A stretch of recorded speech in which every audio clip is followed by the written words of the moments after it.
volviendo a los inicios, de acuerdo, del campo de las ECM y sus investigaciones, hay un médico estadounidense, el doctor Moody, que Vale. ya en 1975, es decir, pues hace unos 40 años aproximadamente, acuñó el término experiencia cercana a la muerte, en inglés Near Death Experience, Vale. o NDE, por sus siglas.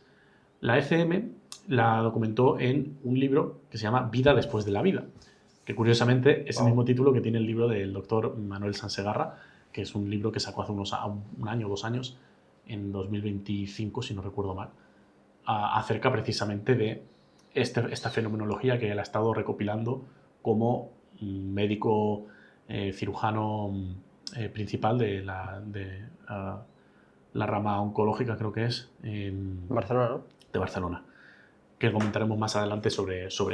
En este caso, Moody, el doctor Moody, recopiló cientos de testimonios solamente en ese libro y creo que más de 300 a lo largo de su carrera, bueno, desde el momento en el que empezó a recopilarlos y a documentarlos, en una época en la que, pues efectivamente, cuando hablabas de esto, pues te tomaban un poco por loco, Claro. ¿no? Te decían que eso era una alucinación, una hipoxia del cerebro, ¿no? Falta de oxígeno, entonces, pues, a raíz de ahí, porque esto es cierto, de nuevo, por ser claros y ser francos, cuando un cerebro tiene hipoxia, es decir, falta de cerebro, De oxígeno. falta de oxígeno, cuando te estás ahogando, cuando tienes una falta de oxígeno en una altura a mucha altura, en general, cuando te falta el oxígeno, se tiende a alucinar, se tiende a sentir ciertas alucinaciones visuales y sobre todo auditivas, corporales incluso, ¿no? A nivel de sensaciones, bueno.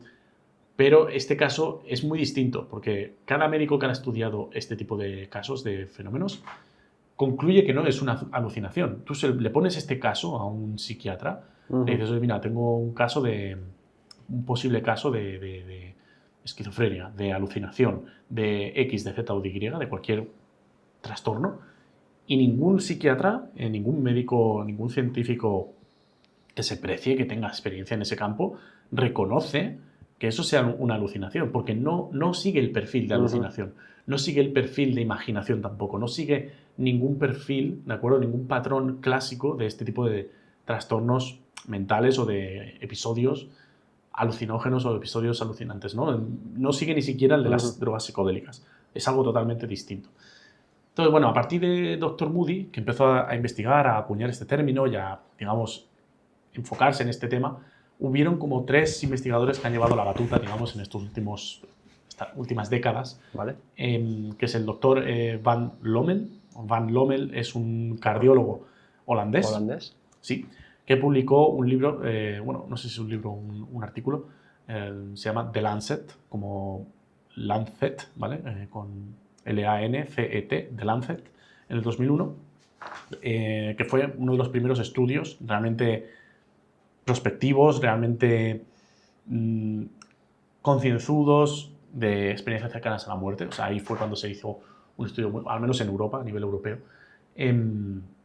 y llevó a cabo, pues eso, junto con con otros compañeros del gremio, estudió eso, Vale. el tema de las experiencias cercanas a la muerte. Luego tenemos... O sea, Moody, el holandés este. Lommel. ¿Y un tercero? Grayson, no, o sea, este y 3 más. O sea, Vale. Moody y 3 más. Este que era Lommel. El segundo, Grayson, ¿vale? Grayson es un psiquiatra de la Universidad de Virginia, vale, justo donde está el Instituto Monroe, que en el episodio anterior hablamos sobre el proyecto Stargate. Pues allí mismo, en ese mismo estado, en Virginia. Qué bueno. El doctor Grayson. Y contemporáneo a la época también, ¿no? Los 70, 80... Sí, eso es, por esa época. Él lleva como 50 años más o menos midiendo y clasificando experiencias cercanas a la muerte. Y luego el doctor Ring, como el timbre Ring, el doctor Ring, que es cofundador internacional de estudios de experiencias cercanas a la muerte, ¿vale? Es como un...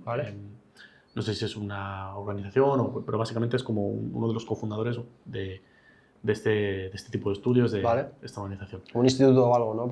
Es que no recuerdo, no sé si era de un instituto o de un grupo de investigación. Un centro de investigación, justo. ¿De acuerdo? Y luego en España tenemos figuras como el cirujano Manuel Sansegarra, del Hospital de Bellvitge, en Barcelona. Y él ha tenido, pues claro, bueno, documentos y documentos, ¿no? Ha documentado casos y casos y casos de casos clínicos de personas clínicamente muertas. De nuevo, es un matiz importante. No es... Porque hay algunos casos en los que sí, estás en coma inducido, pero sigues vivo, pero tienes una experiencia cercana a la muerte igual. Y otros casos en los que genuinamente el corazón está apagado, está parado, no hay ritmo cardíaco. Y muy importante, El cerebro en también. muchas ocasiones no hay actividad cerebral cerebro también. también. Es decir, el cerebro también entra en parada total. Por tanto, clínicamente estás considerado Sí, muerto. sí, sí. No es una experiencia cercana a la muerte, es una experiencia de muerte. Y luego vuelves para contarlo. Pero la reanimación no es lo mismo. Entonces, bajo mi punto de vista, es más profundo incluso que la experiencia cercana, entre Sí. comillas, a la muerte. También hay casos, bueno, en particular uno, de un capítulo Sobreviviendo a la muerte de Netflix, bastante bueno. Solo vi el primer capítulo y fue suficiente, porque el segundo habla de medium, pero bueno, tiene que ver un poco con ese tema. El primer caso que expone es una chica que haciendo kayak en una cascada, o sea, literalmente está bajo el agua 30 minutos, sin conciencia, ¿sabes? Y luego la sacan, claro, 30 minutos bajo el agua. O sea, como que físicamente es posible que el oxígeno se haya seguido repartiendo por tus... Claro, ¿cómo es posible? ¿Cómo es Sería mejor posible? dicho. Esa es la pregunta. Es un milagro, es que no tiene ni sentido. Es un milagro. Justamente en ese episodio comenta también lo que has dicho tú, que ahora comentarás, cómo entidades le decían lo que iba a pasar en el futuro y algo pasó tristemente para ella. Con el tema de un hijo, ¿puede ser? Sí. Que fallecía, sí, me acuerdo. Le avisó que antes de que sea mayor de edad fallecería su hijo. Su hijo tenía 3 años en ese momento. Sí, es una putada, tío, porque vuelves con esa información y... Claro, pasan 10 años y tu hijo tiene 15 y dices, nada, eso se equivocaron y de repente... Y con 15, 16, sí, fue un accidente, puede ser. No quiere sonar mucho ese caso, o sea, lo he visto, pero hace años. Qué locura. Pues es así, ¿no? Este tipo de experiencias son muy, muy, muy intensas, se viven muy claramente. El dato de partida que vamos a tener en este episodio con los investigadores que he nombrado, Van Lommel, por ejemplo, el holandés, estudió 344 pacientes, ¿de acuerdo? Que fueron reanimados tras un paro cardíaco. Es decir, personas que habían muerto, paro cardíaco, se reaniman. De esas 344 que son reanimadas, porque otras se quedan por el camino, lastimosamente. Bueno, lastimosamente, o ya veremos, quizá... Decidieron quedarse. O con envidia incluso sana, nada de desafortunadamente, porque lo mismo están incluso en un... Bueno, lo mismo. Yo opino que están en un lugar mejor, pero obviamente ninguno de aquí nos queremos ir antes de tiempo. En todo caso, los reanima y de estos 344, un 18% confirmó o reportó tener una experiencia cercana a la muerte. Es decir, no es algo que pase a todo el mundo que tiene una experiencia cercana a la muerte o una experiencia de muerte y se reanima y vuelve. No todo el mundo. De hecho, los números suelen rondar por ahí entre un 20, un 40%. Hostia, pues me parece bastante, ¿eh? Es relativamente bastante, Sí, no sí, es como sí. un caso entre 10.000. Claro. Es, joder, casi un 20%. De hecho, hay casos que dependiendo de cómo estimes el estudio y tal, pueden llegar hasta el 50%, ¿no? Entonces, bueno, depende de casos, pero suele rondar el 20% de personas, ¿vale? Las que tienen una experiencia cercana a la muerte, digamos, al menos lo suficientemente narrativa como para tener una información y volver. Porque hay gente que ha tenido experiencias cercanas a la muerte que no son narrativas, ni visuales, especialmente. ¿Que no recuerdan nada o que no vieron nada? No, que no vieron nada en particular y tampoco sintieron gran cosa. Ah, vale, a lo como mejor que... sentían una paz, pero con el cuerpo apagado. Es decir, no es que sintieran... Claro. O sea, el corazón plano, el cerebro sin movimiento tampoco y vuelve. Y vuelve y tiene para contar simplemente el, pues no sé, yo me sentía muy en paz, pero no veía nada, no veía luz, no veía entidades. Pero si habla de que se sentía en paz, significa que no ha perdido la conciencia. Claro, porque la conciencia, bajo mi punto de vista, también está demostrado con 1000 experimentos, sí, pero una persona... que no es local, no está dentro del cuerpo. Ya. Buah, tío, sería interesante, ahora que lo hemos hablado, investigar acerca de personas que están en coma, que viven, ¿no? Si es una siesta larga o si de verdad sienten cosas. Hay muchos que... No muchos. Hay casos en los que el coma están efectivamente viviendo esa realidad, ¿no? ese estado paralelo, como por ejemplo Andrés de San Pedro. Hay otra experiencia cercana a la muerte, un testimonio que también recomiendo ver. Hay que cogerlo con pinzas porque puede ser un poco... ¿Fake? ¿Fake? No, nada, es muy real. ¿Como duro?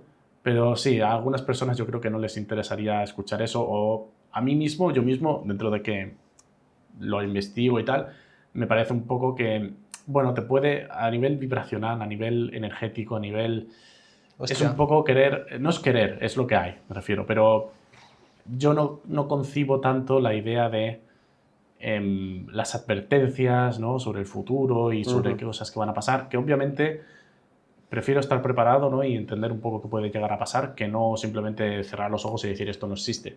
Pero el caso de Mari Molinero, ¿vale? Si buscas Mari Molinero, experiencia cercana a la muerte, te saldrán varios vídeos. Esta mujer tuvo una experiencia también, estuvo 3 días como en coma inducido y si no recuerdo mal, esto sí que es verdad que no me acuerdo específicamente, pero estuvo al menos un día, seguro, estuvo un día en coma y vio a Jesús, vio al arcángel Miguel, sí, Miguel, y bueno, le advirtieron del futuro que está por llegar, a nivel de, bueno, va a pasar una cosa que en principio será Como el aviso de Garabandal. efectivamente, como lo que hablábamos con Garabandal, pues como que Hostia. todo eso, pero incluso más acentuado. Entonces, bueno, a mí es algo que me parece interesante de tener en cuenta, aunque considero que hay cosas muy matizables de ahí, ¿no? No puedes ir en contra de esta mujer, desde luego. Pero como digo, son casos que la gente que está en coma suele tener experiencias de este estilo también. Pero bueno, sí, en todo caso podría ser interesante Sí, interesante. para otro. Lo más importante para mí dentro de la ECM es que todos los casos y esto sí que es muy, muy, muy común, da igual que vean a Jesús, que vean una luz, que no vean nada de ninguna entidad, que solo vean el cosmos, incluso los que se van a lo profundo y negativo, ya sea que están en el infierno o ya sea que sientan algo como muy nihilista, es decir, muy, pues es el vacío absoluto, el vacío absoluto eterno, que esto siempre es así y no hay nada. Incluso esa gente que viene un poco como con pánico, entre comillas, porque dice, hostia, no había nada, era una eternidad absoluta de vacío. Todos, para bien o para mal, reportan lo mismo, y es que se siente más real que la vida misma, más real que lo real, más físico que lo físico, más vívido y más vistoso que lo que vemos y sentimos aquí. Wow. Que esto es el punto clave, ¿no? Que una persona podría decir, bueno, esto es fruto de la imaginación. Y ya lo siento por ponerme así, pero compadre, o sea, si tú ahora mismo cierras los ojos y eres capaz de imaginar un edificio con cada detalle, como lo ves aquí en la vida real, vamos, tú lo que tienes es un don, pero me juego el meñique izquierdo que no es así para tu caso, porque la imaginación, los sueños, no son vívidos. Te digo más, incluso los visuales de los psicodélicos, yo particularmente pues tengo experiencia con psilocibina y con DMT, con dimetiltriptamina. Con ambos, los visuales son alucinantes. Obviamente nada que jamás haya visto en esta tierra. Fractales, unas complejidades, unas entidades que no tienen parangón, que no he visto aquí en la tierra. Pero aún y todo, Sí, hay cierta distorsión, ¿no? De y la soy realidad. consciente de que eso está ahí, o que lo estoy produciendo yo, o que está ahí y estoy accediendo, pero no lo siento como tan real como esta realidad. Sí. Lo veo real, sí, pero y aún así luego lo trataría de traer aquí dibujado y efectivamente, como dices, hay una distorsión, no puedo quedarme con los detalles. Claro, ¿Me claro. explico? Lo veo como un fractal infinito en una malla infinita, pero claro, esa infinitud tiene cierto límite, que es mi mente también. Sí, y también al ser tan magnífico, ¿no? O majestuoso, como que es muy difícil coger cada detalle, porque hay tanto detalle, Claro. ¿no? Bueno, lo típico, ¿no? Miras una cosa, cuanto más la miras, más compleja se va haciendo. Entonces, miras otra y ya te has olvidado aquello, ¿no? Porque estás también en ese presente continuo que todo se disipa. Sí, y sigue siendo algo muy... De nuevo, no es como... Esta gente dice que es más real que lo real. Un Yo poquito cuando como decía Darius, ¿no? Del viaje astral. El capítulo 3, Sí, ellos también lo mismo el viaje astral también decía que exactamente que es más físico que lo físico. que lo físico. En el viaje astral pasa exactamente eso. Ahí sí que hay una similitud con la experiencia cercana a la muerte, con la fisicalidad, cuando algo se nota más físico que lo propio físico. Pero de nuevo, eso digo que con la experiencia... Yo con los psicodélicos, por ejemplo, por muy alucinante que sea, se termina de notar que no es esta... Si es una realidad, es otra que esta. ¿Me explico? Y en este caso es también otra realidad lo que comentan, pero comentan que es más real que lo real. El doctor Grayson, por ejemplo, analizó 74 casos distintos y de esos 74 sacó 16 ítems, ¿vale? Como 16 patrones, Características. características. O sea, que tienen todos los... ¿Hay alguno? No. 16 elementos comunes, pero no siempre Vale. igual. No tienen por qué ser... O sea, una experiencia cercana a la muerte no tiene que necesariamente cumplir con los 16 elementos. Vale. Pero sí que sacó 16 elementos claros, comunes, ¿no? Que se repiten de unos a otros. Entre los más frecuentes, la sensación de paz. Un 77% de personas, es decir, la gran mayoría de casos de experiencia cercana a la muerte, sienten Hostia. una sensación de paz. Hostia, pero un 77 solo. 7-7. Solo. Solo te parece, a ver, es más que Hostia, más de 3/4. ¿Y qué siente el resto?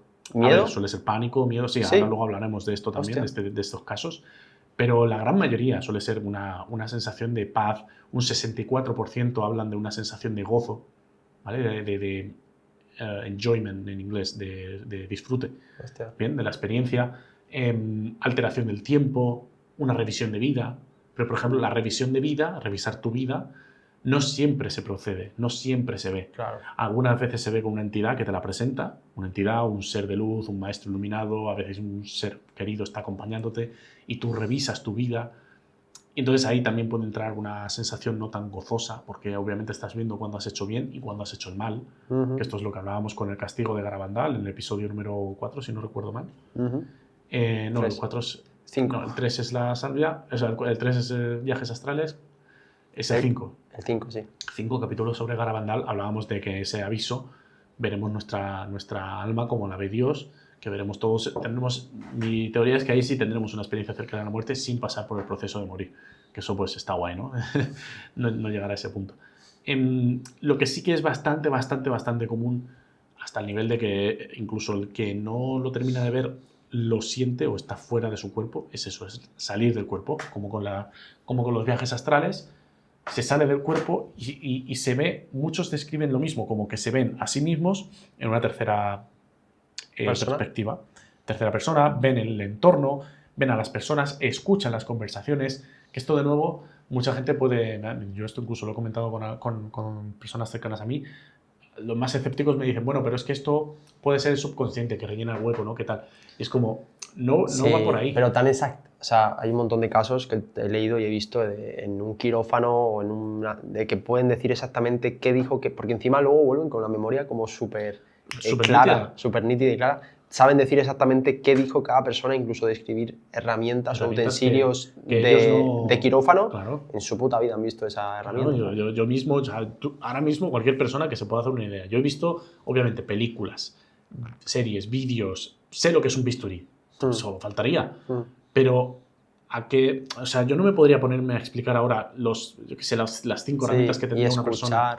Y escuchar, y qué conversación tuvieron, y qué cosas así, teniendo el corazón y el cerebro apagado en muchos casos. Dicho esto, que quiero decir, yo o sea, a ver, pensadlo bien, cuando te estás quedando durmiendo, escuchando un vídeo o viendo un vídeo, una serie, pues no te pasa que a lo mejor te levantas media hora después y dices tú, uy, que me he perdido, ¿sabes? Sí. Y apenas te acuerdas de dónde lo dejaste. Total. ¿Qué me estás contando que estando en un caso de extrema vida o muerte, que literalmente estás muerto, te vas a acordar? Sí, pero sí que es cierto que tu cerebro sigue registrando esa información. Pero ¿cómo va a estar registrando si está apagado? O sea, da mi igual, punto está, da igual que esté apagado. A ver, aunque esté apagado, la información está recorriendo tu cerebro. Ya, el ADN, ya puede ser, ¿no? No, en plan, no, simplemente está entrando, las ondas de sonido están entrando y... Pero si no hay receptor que esté para esto, ¿sabes? Si pero igual pasa la información... Por más que un radar, vamos a ver, un radar si lo enchufas y la onda ha pasado ya, si la señal ha pasado ya, el radar no ha pillado nada. ¿Me explico? Vale, pero es como si... Si tú pasas con un avión por encima de una nave de una base militar, aterrizas el avión y enchufas el radar, por más que trates de buscar, no va a haber señal. No, pero al contrario, el radar está apagado, por así decirlo, por eso digo. pero tú pasas. Eso. Entonces, si el radar está apagado, pasas por encima de la base, pero es diferente, es lo mismo. Es diferente. Es lo mismo, está recibiendo señales, pero el oído está apagado, o sea, el cerebro está completamente apagado. Porque el cerebro no está completamente apagado porque tienes esos procesos de conciencia. No. Vamos a ver, esto es que quiero dejarlo claro. Y lo siento que me ponga muy serio, pero es que es así. Científicamente no hay de otra. Científicamente. El cerebro es un cacharro eléctrico. Vale. Somos un ser eléctrico. O sea, esto es así, no me estoy inventando nada. Tú coges un barómetro y te pones a medir y mides la electricidad que corre por tu cuerpo. Si el corazón no late, ¿vale? La sangre no llega al cerebro. Punto uno. Si no llega al cerebro, el cerebro se apaga. Punto 2. Si el cerebro se apaga, o sea, si la sangre no llega al oxígeno. El cerebro está químicamente apagado. ¿Y cómo explicas una experiencia cercana a la muerte? Porque la conciencia no depende del cerebro. A eso me refiero. Pero la conciencia no está en el cuerpo. Las ondas no están llegando al cuerpo. y entonces tu conciencia lo interpreta. Sí, No, pero no, los no, sonidos están llegando al cuerpo. no. Pero no Los funciona. sonidos rebotan en la piel No funciona la así. piel es conciencia, ¿lo No sabías? funciona así. No funciona así, ¿Por qué? no porque lo diga yo, porque esto evidentemente me podría yo tirar mi triple, pero porque está más que documentado que el cerebro, que el cuerpo está apagado. Y la conciencia no depende del cuerpo. Tu conciencia no está en tu cuerpo. Bueno, Sino cómo se explica precisamente que estas mismas personas, ¿vale? Sean capaces de ir a las antípodas del mundo, ¿vale? Una persona que está en España se puede ir a Nueva Zelanda a nivel de, en esta experiencia cercana a la muerte, y en ese momento eres consciente de conversaciones ajenas. No porque el sonido atraviese el aire y tu conciencia lo reciba desde ese sonido. Obviamente, desde ese aire. si ves cosas... Porque la Claro. conciencia va más allá, no Sí. necesita de fisicalidad, de ondas Sí, para recibir el sonido o la información, ¿me explico? Y la gente cuando sale de su cuerpo en estas experiencias es capaz de ver su alma o de verse a sí mismos, tienen como forma. Sí, se ven un cuerpo, se ven en su O cuerpo. sea, ven su cuerpo. Ven No, pero un me cuerpo refiero. anímico, O sea, ven o su cuerpo energético, me refiero. Energéticamente tienen un cuerpo. como su alma, ¿no? Sí, algunos, la mayoría describen que es el mismo cuerpo, porque estás aún vinculado a esta vida, a ese cuerpo. Y claro, me imagino que esto es muy difícil de. Habría que preguntar a alguien que lo ha vivido, pero ¿es un cuerpo, o sea, físico o es como una silueta simplemente y es más difuminado y puedes atravesar paredes o es algo sólido? Es sólido.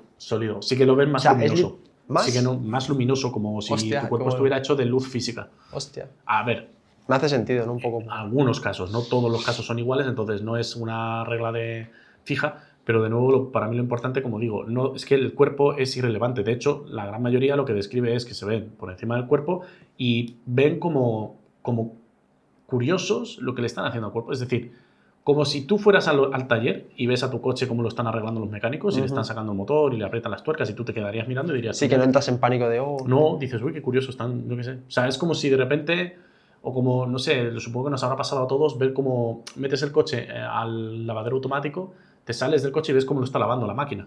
No sé, no tienes ninguna, ves una sensación de, bueno, mi coche está siendo lavado, ya está. Y el día de mañana, cuando tu coche no te sirva, lo echas al desguace y te compras otro. Pues en este caso lo mismo. La gente tiene esa sensación de, anda, mira, ese es mi cuerpo. Pero como esa sensación de separación de, uy, mira, ese es mi cuerpo, no soy yo, ese es mi cuerpo. Como el cascarón que yo estaba usando, ¿me explico?